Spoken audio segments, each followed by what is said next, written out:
आज कार्तिक मास की चतुर्थी तिथि है। आज संकष्टी चतुर्थी का व्रत रखा जाएगा, साथ ही करवा चौथ का भी व्रत रखा जाएगा। इसीलिए आज के दिन करक चतुर्थी व्रत कथा अवश्य सुननी चाहिए, जिससे करवा चौथ का और संकष्टी चतुर्थी का दोनों ही व्रत का पूरा फल प्राप्त होता है। तो आइए सुनते हैं करक चतुर्थी व्रत कथा।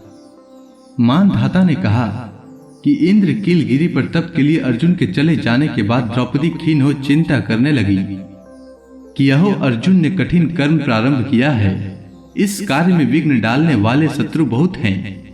ऐसी चिंता कर द्रौपदी कृष्ण जी से विघ्न को हटाने का उपाय पूछी। द्रौपदी ने कहा, हे जगत के नाथ, आप मुझे ऐसा व्रत बताएं कि जिसके करने से सभी विघ्न नष्ट हो जाएं। श्री कृष्ण जी ने कहा, महाभागे, पार्वती ने शंकर जी से इसी प्रकार पूछा था। तब शंकर जी ने पार्वती जी से जो कहा था सो हे वारारोहे, उसी करक चतुर्थी नामक व्रत को मैं कहता हूं, सुनो, जो सब प्रकार के विघ्नों को हरण करने वाला है। पार्वती ने कहा, हे भगवान, वह करक चतुर्थी किस प्रकार का व्रत है तथा उसका विधान क्या है और पहले किसने किया था? शंकर जी बोले, हे पार्वती, रत्न विभूषित 4 दीवारियों से घिरे, स्वर्ण तथा चांदी के भवनों से भरे, विद्वान पुरुषों से सुसेवित, लोगों को वश में करने वाली दिव्य स्त्रियों से शोभायमान, जहां वेद ध्वनि हो रही है, ऐसे स्वर्ग से भी मनोहर परम रमणीक शक्रप्रस्थपुर में एक वेद शर्मा नामक ज्ञानी ब्राह्मण रहता था। उसकी पत्नी का नाम लीलावती था। उसके महापराक्रमी 7 पुत्र तथा संपूर्ण लक्षणों से युक्त वीरवती नाम की एक पुत्री उत्पन्न हुई। उसकी आंखें नील कमल के समान और मुख चंद्रमा के समान था। उसके विवाह के योग्य समय आ जाने पर वेद शर्मा ने एक वेद शास्त्र के विद्वान ब्राह्मण को विवाह की विधि से उसे बंधन कर दिया। तत्पश्चात वीरवती ने अपने भाई की स्त्रियों भौजाइयों के साथ गौरी का व्रत किया। तत्पश्चात कार्तिक कृष्ण चतुर्थी के दिन व्रतोपवास कर सायं काल में स्नान कर सबों ने भक्ति भाव से वट वृक्ष का चित्र बनाकर उसी के नीचे शंकर जी, गणेश जी तथा स्वामी कार्तिकेय जी के साथ पार्वती जी का चित्र बनाया और नमः शिवाय इस मंत्र से गंध पुष्पाक्षत आदि से गौरी का पूजन किया। फिर शिव जी, गणेश जी तथा षडानन का अलग अलग पूजन करती हुई पकवान, अक्षत तथा दीप से युक्त इस करवा और गेहूं के पिसान और गुड़ से बना नैवेद्य, ठुकुआ एवं और भी अनेक प्रकार के फल आदि भोज्य पदार्थ को अर्पण किया। तत्पश्चात अर्घ्य देने के लिए चंद्रोदय की प्रतीक्षा करने लगी। इसी बीच में वह बाला वीरवती भूख प्यास की पीड़ा से मूर्छित हो पृथ्वी पर गिर पड़ी। तब उसके बंधव रुदन करने लगे। फिर वीरवती का मुख धो पंखे से हवा कर उसको डांडस बंधवाया कि चंद्रमा निकलने ही वाला है, और उसका भाई चिंता कर एक महान वट वृक्ष पर चढ़ गया। बहन के प्रेम से दुखी उसका भाई जलती हुई लुकारी ले चंद्रमा का बहाना कर दिखाया। तब वह उसे चंद्रमा का उदय जान दुख को त्याग विधान से अर्घ्य देकर भोजन किया। इस प्रकार व्रत के दूषित होने के कारण उसका पति मर गया। तब वीरवती अपने पति को मरा देख पुनः शिव जी का पूजन किया। 1 वर्ष तक निराहार व्रत किया।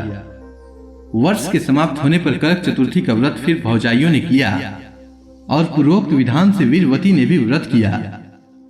तब उसी दिन देव कन्याओं के साथ इंद्राणी वहां करक चतुर्थी का व्रत करने के लिए स्वर्ग लोक से आई और वे स्वयं वीरवती के पास चली गई और मानुषी वीरवती से इंद्राणी ने सब बातें पूछी। तब विनय पूर्वक वीरवती ने कहा, हमें ज्ञात नहीं कि मेरे किस कर्म का फल मिला। व्रत कर अपने पति के घर आई तो मेरा पति मर गया। हे महेश्वरी, हमारे भाग्य से आप यहाँ आ गई हैं, सो मेरे पति को जीवित कर मेरे ऊपर कृपा कीजिए। इंद्राणी ने कहा कि हे सुबुगे, गत वर्ष जो तुमने अपने पिता के घर करक चतुर्थी का व्रत किया था, तो बिना चंद्रमा के उदय ही तुमने व्यर्थ अर्घ्य दे दिया। इसी से तुम्हारा पति मर गया। अब इस समय यतन से इस करक चतुर्थी का व्रत करो। पश्चात इस व्रत के प्रभाव से मैं तुम्हारे पति को जीवित कर दूंगी।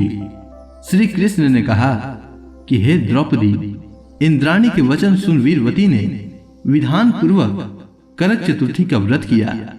इस प्रकार उसके व्रत को करने से इंद्राणी ने प्रसन्न होकर जल द्वारा अभिसिंचन कर उसके पति को जीवित कर दिया।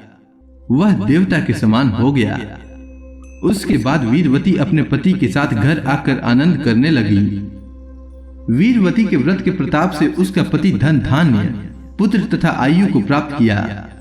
इसलिए इस व्रत को तुम भी यत्न पूर्वक करो।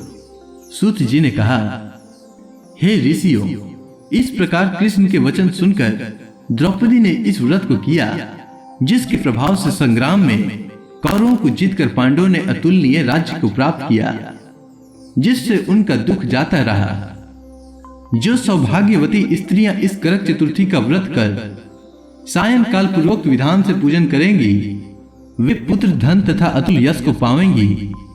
करक इस मंत्र को पढ़कर दुग्ध अथवा जल से पूर्ण कलश में पंच रत्न डालकर ब्राह्मण को दे दे और कहें कि हे गणेश जी, इस करक दान से मेरे पति बहुत काल तक जीवित रहे, मेरा सौभाग्य सदा बना रहे।